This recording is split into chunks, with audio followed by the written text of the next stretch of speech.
Good afternoon, Huskies, and welcome to April's goofy edition of Husky Headlines. I'm Sumner Harold. And I'm Allie Brenneman. Make sure to keep your eyes peeled throughout the show to find out what all of our stories have in common.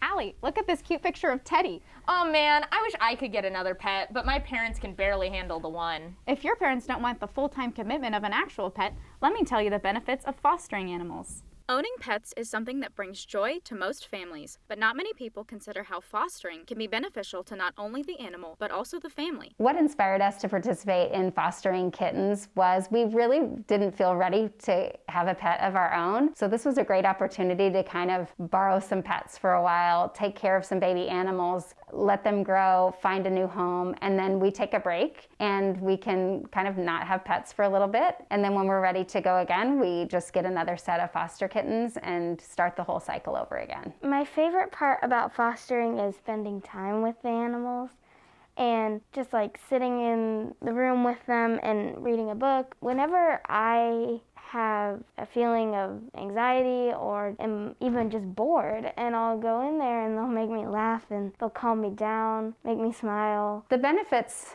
of fostering for a family would be the team building aspect. It's really a group project to work on as a family, taking care of animals, watching them grow, and picking a permanent home for them. The benefit of fostering for the animals is most of these kittens come from just being found outdoors and then being dropped off at the shelter. The shelter does a great job of taking care of these animals, but they are in metal cages with loud noises, and it's cold and dark, I'm sure, at night. So the benefit of being in a home where someone is petting you and playing with you and taking care of you really helps socialize the animals and get used to people and regular household noises. So they become very used to humans, used to noises, used to children. So it really makes them more kind and adoptable. The most difficult part would be you get a little attached sometimes and you don't want to let them go to their new homes, but it's also rewarding. And I love being able to take that picture of them with their new family.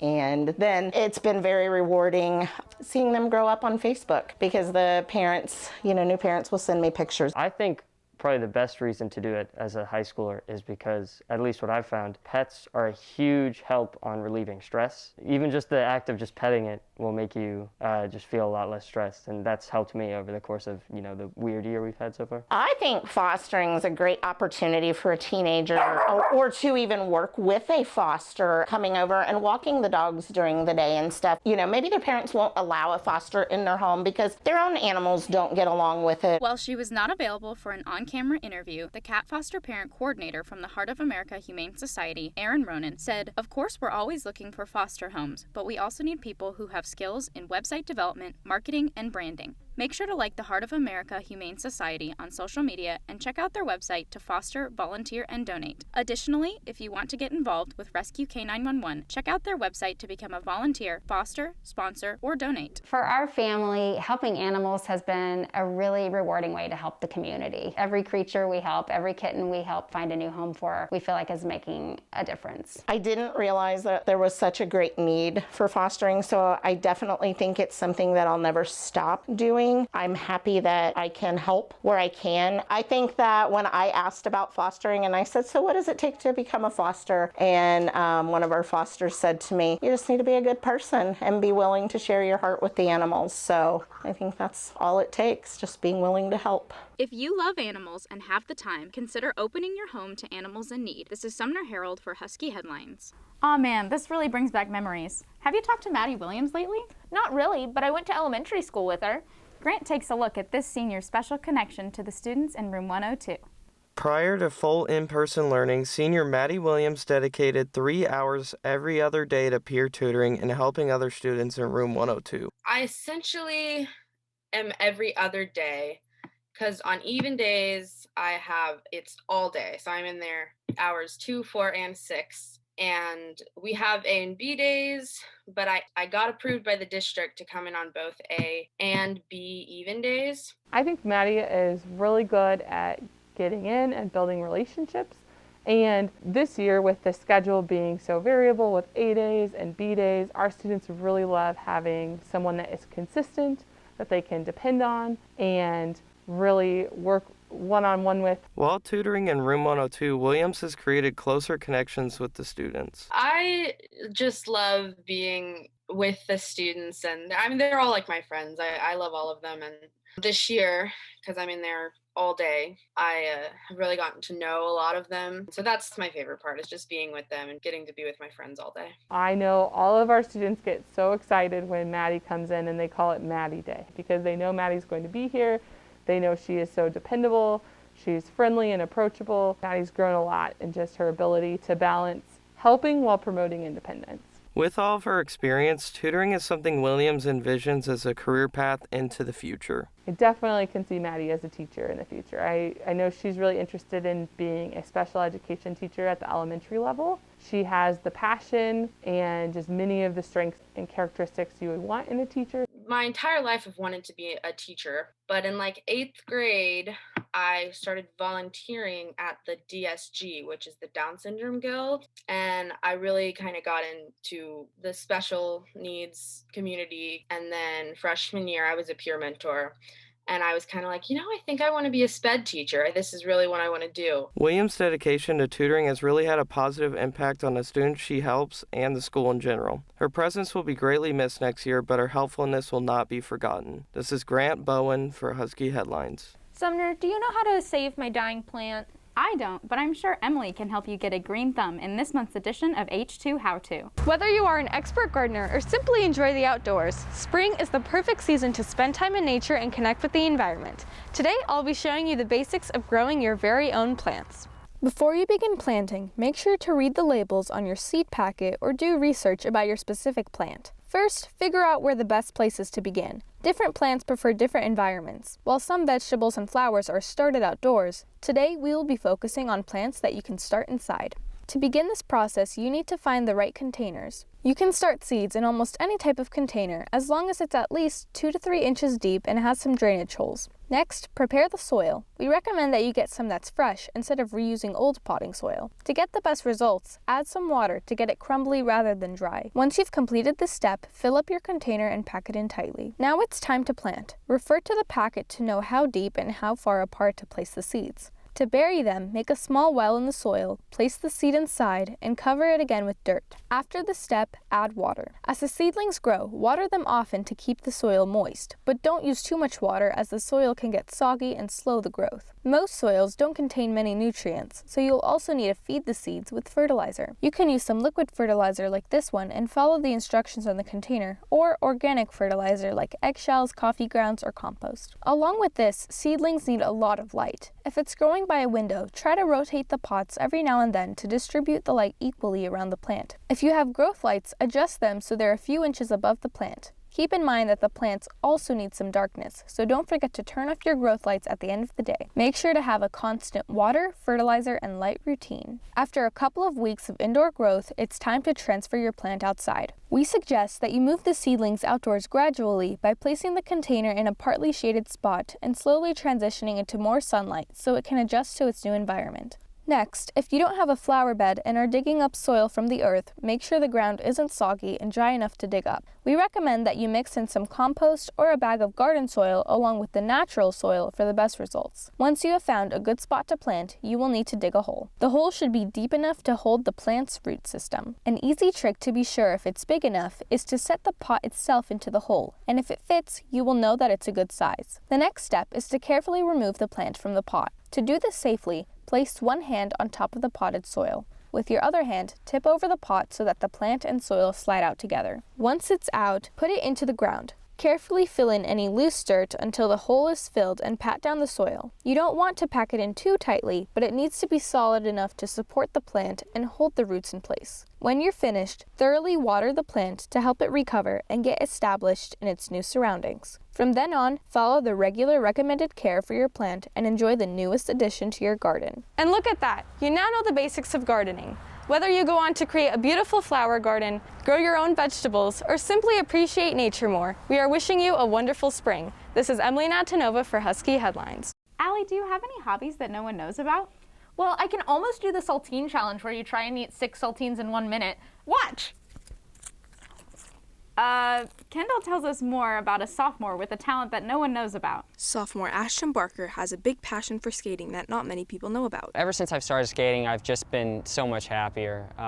It's really just a way to feel the air and just be free. I started noticing Ashton's passion for skating in the middle of the night one time, where I just heard this weird noise in the driveway and he was trying to do tricks in the driveway. Even from a young age, Barker has always had a passion for things on wheels. He certainly was dangerous in the stroller. I think it was really his fault. Because otherwise I know how to push a stroller. On top of Barker's rigorous skating schedule, he still manages to do well in school. My skating does not affect my performance in school. If this passion has any impact on his how he does in school, it's probably because he's hit his head a few times. So hopefully on that day he doesn't have any tests. Over quarantine, Barker has continued to explore his love for skating with the help of his mom. I have about 7 skateboards. I've spent quite a bit of money, my mom's money, on it. My mom loves my skating. I always talk to her about it and she's really supportive. This passion that Ashton has, I do not support it, but he won't leave me alone about it and I just really don't care. I just try to hide his stuff, but he just keeps finding things. He might be stealing them, I don't know.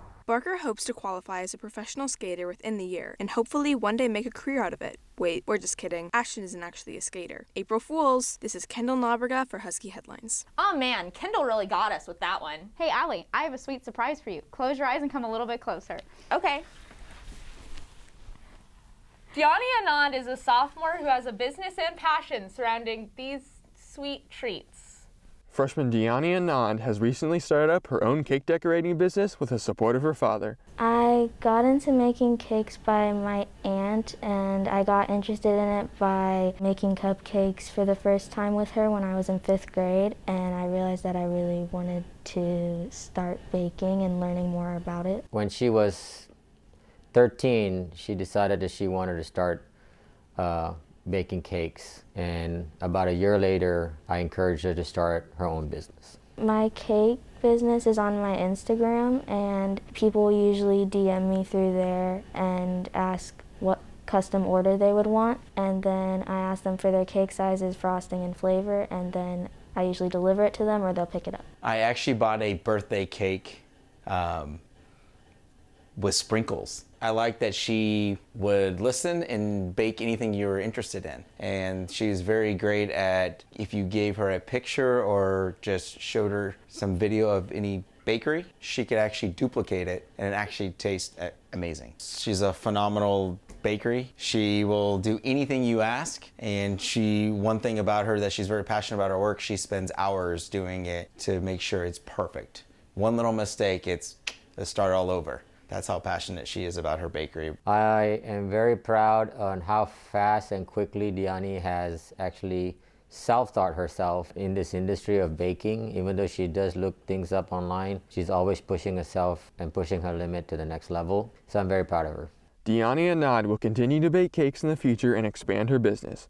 You can DM Cakes by Diani on Instagram if you would like to buy a cake. This is Aaron Chibby for Husky Headlines. Hey Sumner, have you heard about how theater has changed due to COVID? Yeah, I have. Mrs. Cohart has made some awesome changes to the theater department. Aaron tells us more. Last March, Sydney Cohart was hired as the new theater director after Steve Landis chose to retire at the end of the school year. A lot has changed and has needed to adapt this year. So procedurally, like I said, a lot of what we see in the building is what we're also implementing in rehearsals. So temperature checks, smaller numbers, cohorts, masking. But in addition, specific to theater, we are adapting how we rehearse our shows, so everything is much more segmented. We're going to be recording for the musical all of the vocals first on the tracks so that then we can add it to the video later, and that eliminates the aerosol cloud, if you will, for students as they dance and move about the stage. I would say the main change is definitely just the organization. We also have a new choir director this year, and so for like musical rehearsals, we have like a completely new environment, but she's been very good about making sure everything is organized and is communicated well to everyone, so everyone knows what's going on, is prepared for rehearsal. And so far, all the rehearsals, both for the musical and for the play and for just the theater classes, have just gone really well. So it is very different just having to do theater not around people, because it's a big thing just interacting with people, especially not with an audience either, because just getting on that stage is one of the best parts about theater and just feeling that energy. I think my favorite thing about Miss Kohar is just like the joy and just energy she brings every day. She just really likes interacting with her students and really just likes making them feel comfortable and wants them to love theater and love everything that's going on. New to Blue Valley Northwest, I hope that I am bringing just with me an atmosphere of collaboration and inclusion, and like I said, really handing over some key leadership roles to students to try to let their voices be heard in the shows that we are producing. But I like to think that I brought a new energy and a different approach to teaching and then to theater in general. When I think of her, I really like her.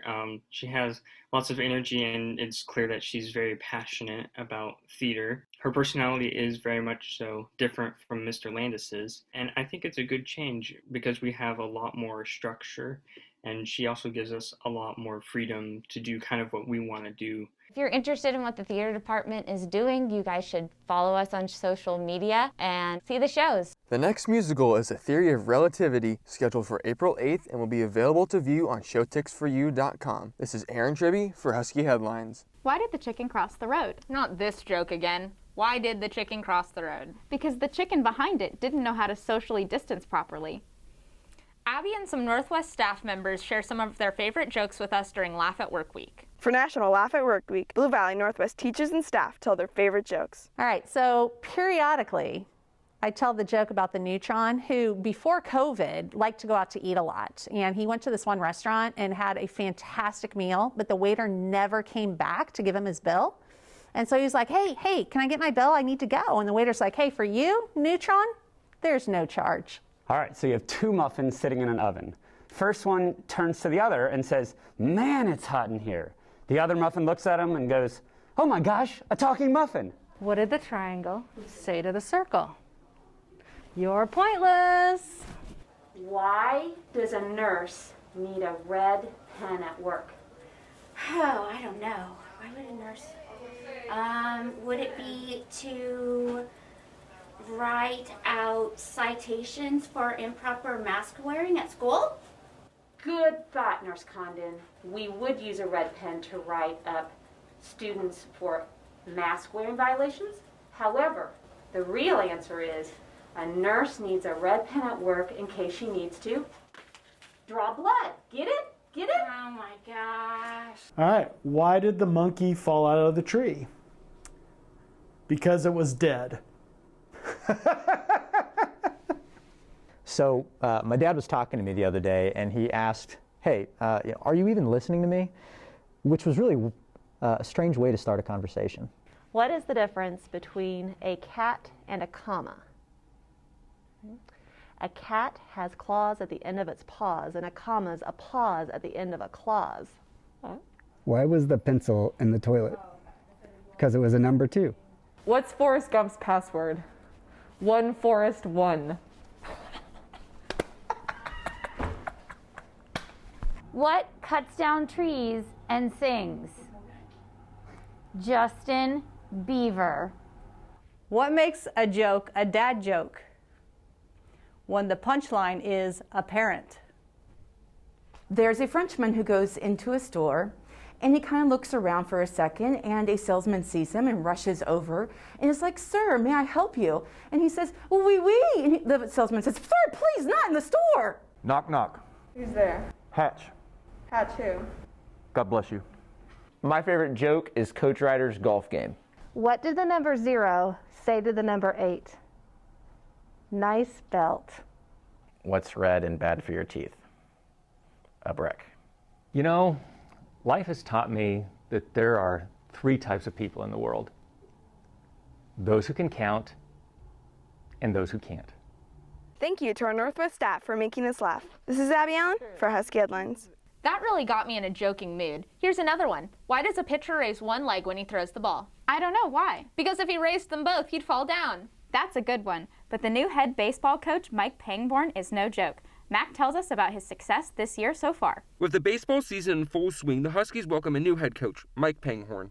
Some of the strengths that I bring are I'm a player-first coach. It's not this this game isn't about me, it's about these guys and my ability to reach each and every one of them. I feel like I build positive, long-lasting relationships with my players. I have a good understanding of the game of baseball and how to utilize talent. The strengths he's brought is he's brought a lot of leadership. He's putting a lot of weight on the seniors, and I think that's good. He's getting us really combined as a team. The strength, he's just had a lot of structure and leadership that he's brought along. He's gotten everybody in the program together, and I think overall he's just going to create a more family-like build of all the teams in Northwest. It's definitely changed how everything goes with practices and how we do as a team.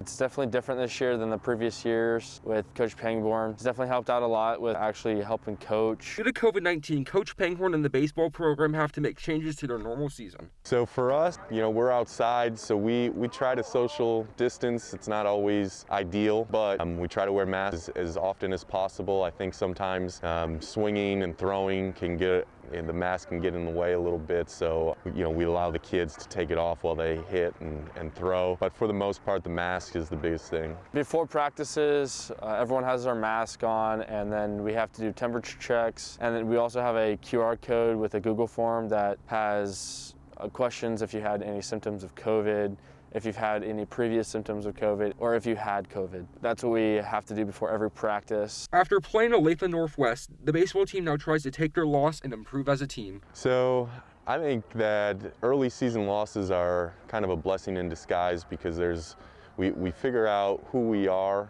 and things that we need to work on. We get exposed a little bit, and I thought we did last night. So regrouping today in the next couple of days before we play again and working on some of the things that we got exposed on last night. Coach Pangborn and the baseball team are now preparing for their game versus Mill Valley on Monday, April 5th. This is Max Smith for Husky Headlines. Allie, where did you go? It's top 10 time. Good afternoon, Northwest. I'm Sumner Harold. And I'm Allie Brenneman. And this is this month's edition of Top 10 Plays. At number 10, we have Easton Wassinger hitting an MBTI single versus Olathe Northwest. It's RBI, and who gave you those jerseys? At number 9, we have senior Jack Chapman getting a steal and finishing off the fast break with a two-handed jam versus Lawrence High School. I have no idea what that means. Aaron? Don't worry about it. All you need to know is it's real. At number 8, we have junior Matthew Lemke robbing the guy at second base versus Olathe Northwest on March 23rd. It's called stealing, Allie. At number 7, we have senior Alston Mason hitting a buzzer beater 3 in the final seconds of the third quarter versus Bishop Miege. This basket would make the score 46-40. At number 6, we have freshman Josie Grossier finishing the fast break with a layup off an assist from senior Megan Edwards. Unfortunately, the Huskies lost 44-41 on March 3rd. For 5, we have senior Jacob Bartlett finishing 6th in the 132-pound weight class during the state wrestling meet on February 27th. At number 4, we have senior Seth Williams scoring 100 points in the Headlines Mini Hoop Tournament on April 1st. At number 3, we have sophomore Reagan Priest completing a hat trick versus Bishop Miege on March 25th. The Huskies would win this one 6-0. At number 2, we have the boys basketball team winning their second straight EKL title on February 26th by beating Bishop Miege 68-55. Finally, at number 1, we have the boys basketball team winning their sub-state bracket with a 74-46 win over Olathe South on March 6th. The victory sent the Huskies to the state tournament. This has been Sumner Harold and Allie Brenneman with the help of Max Smith, bringing you this month's edition of Top 10 Plays. Hey Sumner, I know you work at Starbucks, so I made you some coffee. Oh, thanks. Did you put salt in this? You just got pranked. The pranks we pulled on some of the staff and students at Northwest were a lot nicer. Sometimes April Fool's Day pranks go a little bit too far.